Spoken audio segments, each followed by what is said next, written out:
Parte número 8. Sacerdotes y hermanas religiosas. María, durante este medio siglo, ¿cuántos sacerdotes creyeron en su testimonio? Oh, dudo de que haya sido más de un cuarto del total de sacerdotes, y me refiero a los que creen profundamente, por supuesto. Los sacerdotes modernos no creen una palabra de esto. ¿Por qué cree usted que el porcentaje es tan bajo? Las almas del purgatorio me han comunicado que nunca antes en la historia de la Iglesia esta ha estado en tan mal estado como hoy en día. En todas partes reina el pecado de apostasia, y es a los sacerdotes a quienes se les considera más responsable de ellos. En lugar de rezar y enseñar la palabra, parece que corren de un lugar a otro estudiando psicología, oratoria, contabilidad o a lo que sea, aprendiendo cómo acercarse a su público. Son ellos los que han de demostrar al pueblo cómo acercarse a Jesús y a María a través de la oración, y no tratar de aprender ellos mismos a ajustarse a estar al día. María, cuando los sacerdotes dicen que sus experiencias no pueden ser ciertas porque no aparecen en la Biblia, ¿cómo les responde? Dios es muy capaz de permitir cosas que no se encuentran específicamente detalladas en la Biblia, solamente por el hecho de que tu nombre o esa montaña de allá afuera no se encuentre específicamente en la Biblia, no significa que Dios no nos ame infinitamente o no considere tu alma más importante que el universo entero, y no significa que la montaña no esté dentro de sus planes. Por otra parte, muchas prácticas de la Iglesia, como el rosario, lo del Sagrado Corazón o el escapulario, fueron manifestadas mediante revelaciones privadas y por lo tanto no se encuentran mencionadas en la Biblia. Jesús mismo nos habló acerca del purgatorio, y la Biblia está llena de referencias respecto a la necesidad de rezar por los difuntos. Todo lo que se enseñe en contra o frene el amor entre unos y otros, incluyendo a los que ya han fallecido, no proviene de Dios.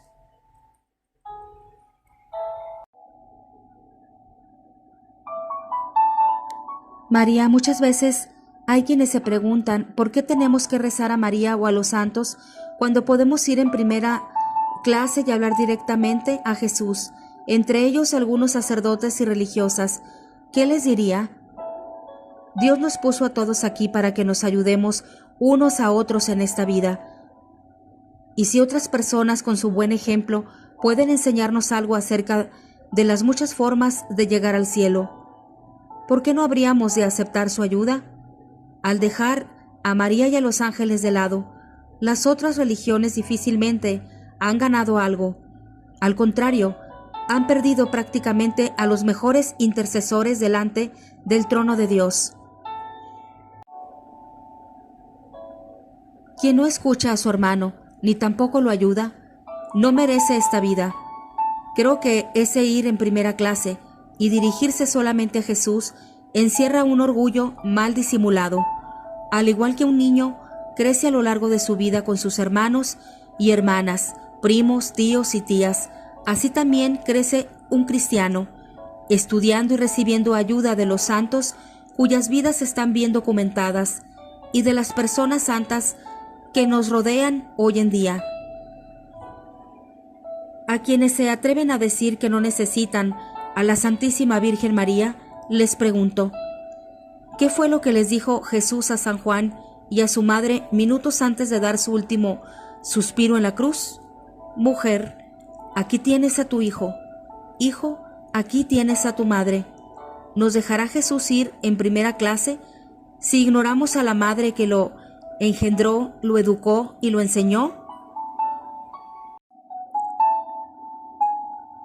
Desafío a quien diga que realmente conoce a Jesús si no escucha esas palabras pronunciadas en el mismo momento en que moría por cada uno de ellos. Escucharles hablar contra María me duele horriblemente. Imagínese cómo debe dolerle a Jesús. Pero María, ahora, en estos años, se está apareciendo en el mundo entero.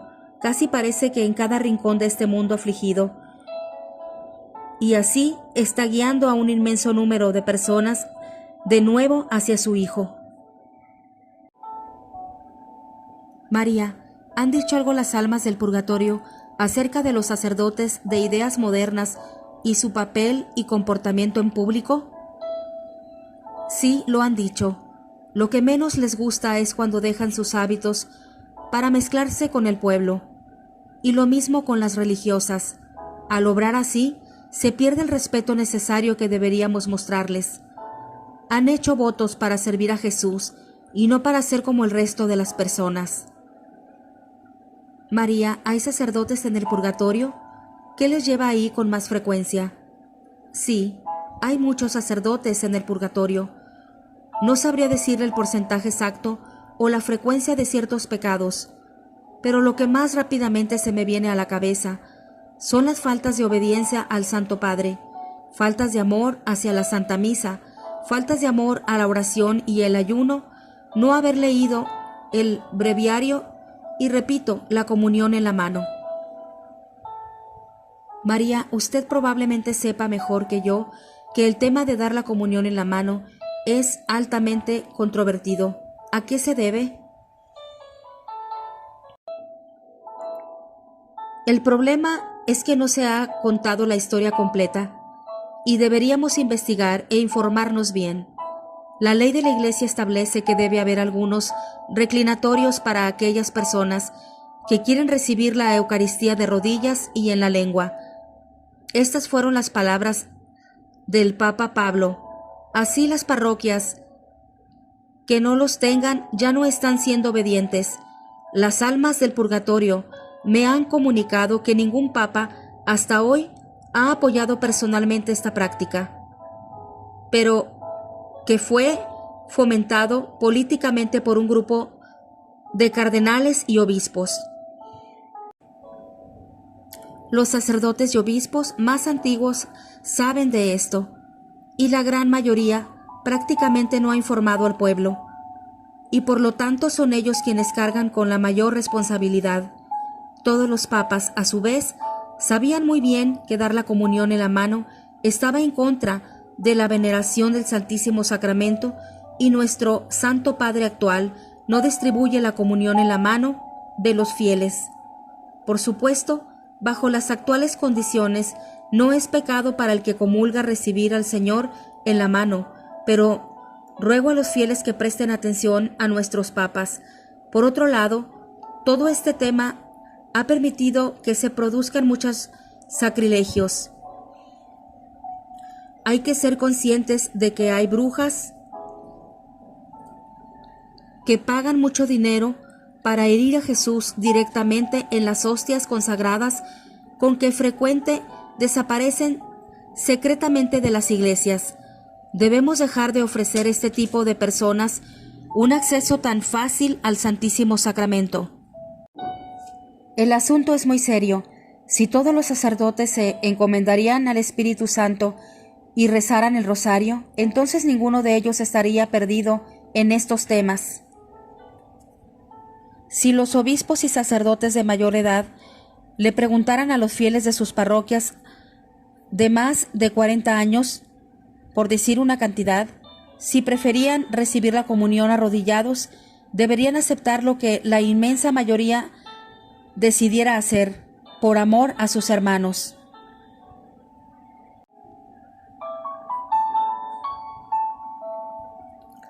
Nadie puede decir que hace 2 generaciones se rezaba menos que hoy en día, porque sucede exactamente lo contrario. Y por otro lado, al volver a la humanidad y a la oración, los jóvenes aprenderían rápidamente el valor de la posición humilde y penitente delante del Santísimo Sacramento. He visto con mis ojos cómo se ignoraban a personas arrodilladas que querían recibir la comunión, simplemente por el hecho de arrodillarse. También he visto a niños el día de su primera comunión, a quienes se les indicaba que se quedaran de pie, aun cuando sus padres y abuelos sufrían por ello. Todas estas cosas son obras de Satanás y me entristece terriblemente. Y cuando luego hay quienes dicen que participarán del amor fraternal comunitario, digo no, porque cuando el amor fraternal fraternal va en contra de la humilde veneración y reverencia que merece el Santísimo Sacramento y el amor divino, entonces esta débil permisividad no proviene de Dios.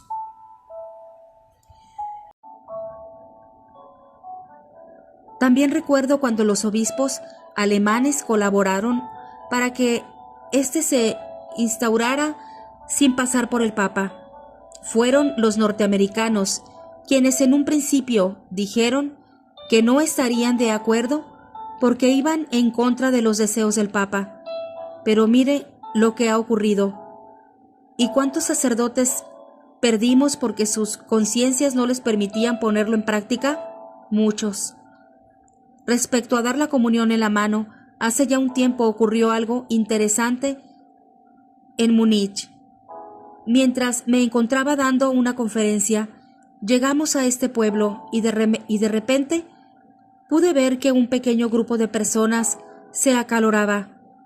Había 3 personas tratando de hablar en contra de lo que yo estaba diciendo, y lo hacían todos a la misma vez. Yo, en silencio, pedí ayuda a Dios. Como el ambiente se estaba volviendo bastante ruidoso y agitado, se levantó de un lateral de la sala una mujer muy elegante de unos 40 años, con un vestido largo negro y con muy buenos modales, pero a la vez con mucha autoridad. Se dirigió a las presentes y en 1 minuto o 2 logró que todo se calmara de nuevo. Yo quedé impresionada por su conocimiento e igualmente impresionada por cómo había logrado tranquilizarlos con tanto amor.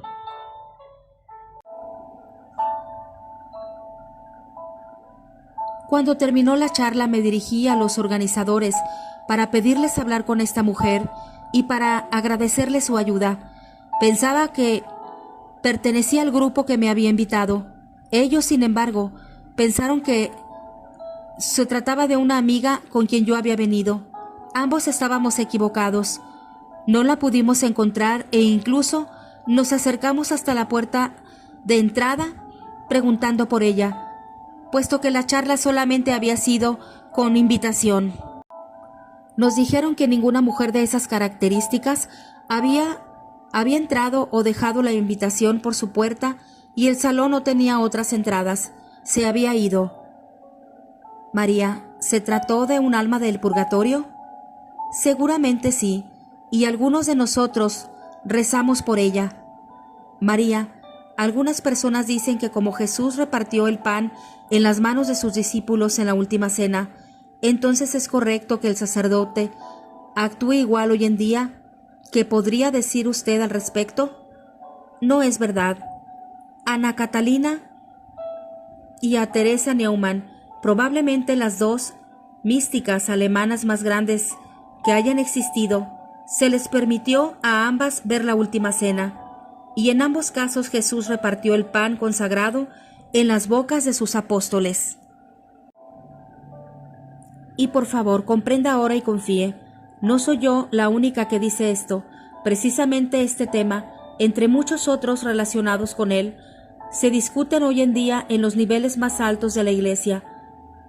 Y sé que aquí también prevalecerá Jesús sin importar lo caóticas que deben volverse las cosas todavía. María, pero déjeme que le diga lo que le fue revelado a la beata Ana Catalina Emmerich fue también una revelación privada. Sí lo es, y a lo largo de la historia Dios ha usado este medio para arreglar las cosas, y como cualquiera podría confirmarlo, si investigamos los casos más conocidos, veríamos que sus frutos fueron inmensos, con un gran número de conversiones. Piense simplemente en Rue de Bac, Lourdes y Fátima, o en Teresa Neumann, por no hablar de la gran cantidad de conversiones que han tenido lugar en los últimos años en ese pequeño pueblo en medio de una de las zonas más inestables de toda Europa. Me refiero, por supuesto, otra vez a Medjugorje. Aquí tenemos otra perspectiva respecto a dar la comunión en la mano. María, ¿cuál es esa perspectiva? Y por favor, María, quiero escuchar todos los posibles ángulos que conozcas sobre este tema, porque sé que hay mucha gente noble que está buscando la respuesta correcta.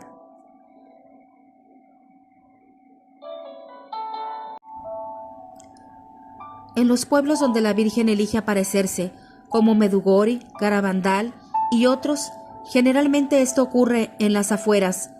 Si volvemos a Medugori, por poner un ejemplo, se aparece aún, lo hace hoy, en una de las dos montañas. En esas apariciones suele haber desde un puñado de personas en un día de pleno invierno hasta, digamos, 5,000 en los días de fiesta durante las estaciones más cálidas, sin dudarlo y sin importarles el tiempo. Todos los que están ahí forcejearán y se amontonarán en el barro y en las rocas, clavándose las espinas de los arbustos para poder arrodillarse cuando la Santa Madre está con ellos. Arrodillarse es algo natural para todos y debería serlo, pero solamente 2 o 3 horas antes, abajo en la iglesia, mientras están recibiendo al mismo Jesús en la Sagrada Eucaristía, casi todos se quedan de pie, orgullosos como soldados. ¿Esto es lo que nuestra Madre quiere de nosotros? ¿Que nos arrodillemos delante de ella y no de su divino Hijo? No, no es así, por favor. Que la buena gente escuche y siga su propia conciencia y no se comporten de otro modo simplemente porque otros lo hagan. Y para que usted lo vea, se me ocurre otro hecho que contarle.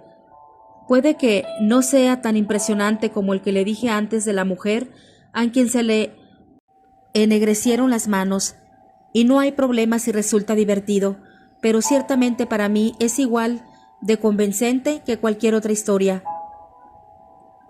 Conozco personalmente una mujer muy buena y piadosa que también tenía problemas con este tema y simplemente rezó y le pidió al mismo Jesús que le enviara una señal rápida para poder aclararse, y Jesús lo hizo. La siguiente vez que fue a recibir la comunión, el sacerdote, como lo había hecho hasta ese entonces, puso la Eucaristía en su palma de su mano.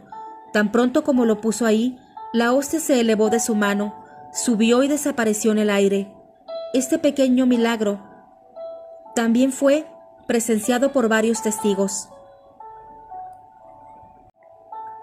María, lo que dice es muy convincente. Y la Madre Teresa también prefería que los fieles recibieran la Eucaristía de rodillas y en la lengua, y en sus comunidades. Esa es la única forma permitida. Verá, desde la perspectiva de la Iglesia, recibir la comunión en la mano es solamente algo que se tolera, pero no es lo que realmente quiere. María, cuando los sacerdotes que están en el purgatorio la visitan, ¿quién se ocupa entonces de las oraciones o de lo que sea necesario para que sean liberados? Las oraciones que requieren para ser liberadas las deben hacer otros sacerdotes, pero si necesitan alguna otra cosa me encargo yo misma. María, ¿con qué frecuencia debería celebrar la Santa Misa los sacerdotes? No menos de una vez al día. La ley de la Iglesia permite hasta 2 veces al día, si la segunda misa es un funeral o la celebración de un matrimonio. Pero Dios entiende que pueden existir condiciones extraordinarias que hacen que los sacerdotes deban celebrar más de 2 misas al día, como cuando no se encuentra otro sacerdote que pueda celebrarla. Esto se debe a que celebrar la Santa Misa es la tarea principal de la función de los sacerdotes. Es la misión más grande que tienen y debería transformarse en la mayor expresión de su amor hacia Dios. María, ¿podemos dar por hecho que también hay religiosas en el purgatorio? Así es, y la mayoría de las veces se encuentran ahí por faltas de humildad, falta de modestia y desobediencia. María, ¿y también hay sacerdotes que ya se hayan ido al infierno? Hace muy poco vino a verme un sacerdote que había estado enfermo hasta no hacía mucho. Había ido entrando y saliendo de distintos hospitales durante varias décadas y 3 veces estuvo a punto de morir. Durante su última enfermedad, se encontró muy cerca de la muerte, y mientras estaba en agonía, tuvo una visión de sacerdotes que caían en el infierno como copos de nieve. Le impresionó muchísimo y no dejó de llorar durante semanas. Le llevó un largo tiempo recuperarse de lo que había visto. María, ¿puedo preguntarle por qué vino a visitarla? Nos habíamos conocido brevemente hace muchos años, y tras su experiencia vino a agradecerme por lo que había dicho y ayudado en esa ocasión. Había sido solo una llamada de cortesía, pero que ahora tenía mucha importancia para él. María, han venido a verla familiares o amigos de sacerdotes difuntos, preocupados por saber si se habían salvado o no debido a, ¿cómo puedo decirle?, comportamientos fuera de lo común o preocupantes mientras vivían. Sí, eso me ocurrió hace ya algún tiempo. Una pareja de la zona de Alsacia, en Francia, vino a verme para preguntar por un sacerdote al que habían conocido. El sacerdote había vivido bastante perturbado durante un tiempo, y me contaron que un día, durante un ataque de rabia, tiró una estatua del Sagrado Corazón de Jesús fuera de la parroquia, rompiéndola en pedazos. Al poco tiempo se suicidó, y estas personas, preocupadas con razón, vinieron a mí para averiguar qué había sido de él. Resultó que se había salvado, después de todo, pero se encontraba en un purgatorio muy profundo, de donde todavía no podía ser liberado. María, muchas personas dicen que los sacerdotes están desinformados de lo que pasa en el mundo. ¿Qué piensa usted al respecto? Me parece que se trata de críticas sin sentido de gente orgullosa. Me gustaría aclararles que el más sabio suele necesitar a Jesús con mucha más urgencia que el más simple. Y en cuanto a que los sacerdotes se encuentran desactualizados, no es cierto si los sacerdotes son personas que rezan. Solamente en el caso de que no rezan, estarían limitadas sus gracias. Pienso que se trata de una crítica mal dirigida. Podemos y deberíamos ser más críticos respecto a su falta de oración, pero no deberíamos criticar a los sacerdotes porque no se encuentran a tono con el resto de las personas. Todos compartimos la experiencia humana y por lo tanto pecadora, y buscar o escuchar a un profesor en psicología, filosofía o lo que sea, no va a cambiarlo. A lo sumo, podríamos decir que los sacerdotes modernos se encuentran lejos de Jesús, pero no lejos del resto de los hombres. María, ¿cuántos sacerdotes y obispos pudo usted enviar al cielo desde la época del Vaticano II hasta ahora con sus oraciones, con sus misas y su sufrimiento? Bueno, no puedo decir con exactitud, pero estoy segura de que fueron entre 40 y 50. María, ¿y de esos 40 o 50, cuántos de ellos se encontraban en el purgatorio como consecuencia de estas modernizaciones vinculadas con la misma? Casi todos. La mayoría se encontraban ahí por haber promovido la comunión en la mano. María, si hay pocos sacerdotes que crean en su testimonio, ¿se sigue de eso que son muy pocos los que piden ayuda a las almas del purgatorio? Sí, me temo que eso es lo que quiere decir. Muy pocos la tienen en cuenta. María, ¿puede contarme el caso de un sacerdote que haya recibido ayuda de las almas del purgatorio? Sí. Se trata de un sacerdote de cerca de Budapest, en Hungría, que no hace mucho tiempo quería renovar su parroquia y construir un pequeño monasterio.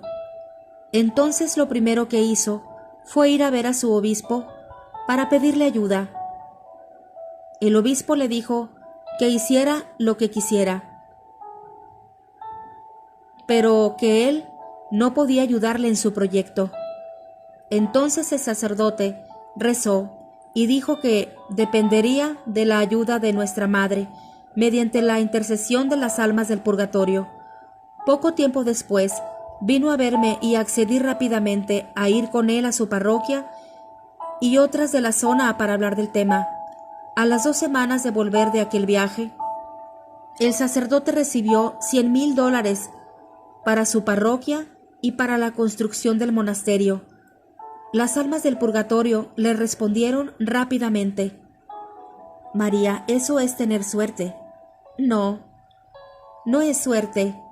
Dios ayuda rápidamente a quienes confían en nuestra Madre y en la ayuda de las almas del purgatorio. María, estoy segura de que usted sabe mejor que nosotros que muchos seminarios se encuentran prácticamente vacíos. ¿Por qué sucede esto y cómo podemos remediarlo? La solución consistirá en volver a enfatizar el espíritu de oración, el sacrificio y la penitencia. Entonces habría más vocaciones. Las almas que se sienten llamadas a servir a Dios, de esta manera saben claramente que su camino es la oración y que cuando no se alimenta la oración, ¿para qué existen entonces los seminarios? Si hubiera más oración, habría entonces un mayor número de vocaciones y así, cambiando un poco el tema, no sería necesario permitir que laicos con las manos sin consagrar distribuyeran la Sagrada Eucaristía. Si se fomentara la oración en los seminarios, todos fortalecerían su vida de fe y Satanás se encontraría a una distancia mucho mayor. María ha puesto mucho énfasis en el hecho de confiar en la Virgen María para que nos conduzca a Jesús. ¿Nota alguna diferencia entre los sacerdotes marianos y aquellos que se han vuelto, como usted dice, modernos y han dejado de lado a la Virgen? Oh, sí, puedo distinguir a un sacerdote mariano con facilidad. Son mucho más gentiles, humildes, penitentes, cariñosos y protectores. En su humilde se hacen fuertes, y con esa fortaleza sus frutos se vuelven mucho más claros que aquellos que olvidan a María. Los sacerdotes marianos tienen también muchos problemas con el celibato, y apoyados en nuestra Madre, podría decirse que viven las enormes gracias que acompañan este don. Nuestra Madre, si la ayudamos, aplasta la cabeza de Satanás, y no se trata de un mero simbolismo, es un hecho. Satanás huye de la Virgen y de sus sacerdotes. Los sacerdotes marianos y el ejército mariano de laicos que los rodean salvarán a la humanidad al final. Y esto ocurrirá con el triunfo del corazón inmaculado de María.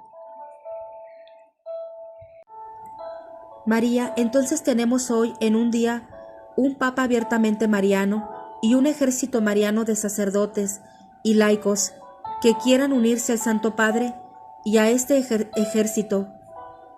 ¿Cuál es la mejor manera para hacerlo? ¿Qué es lo mejor que pueden hacer para el triunfo de su Inmaculado Corazón? Empezar a orar, empezar a vivir los mensajes de Medjugorje y consagrarse, ellos y sus familias, al Inmaculado Corazón de María.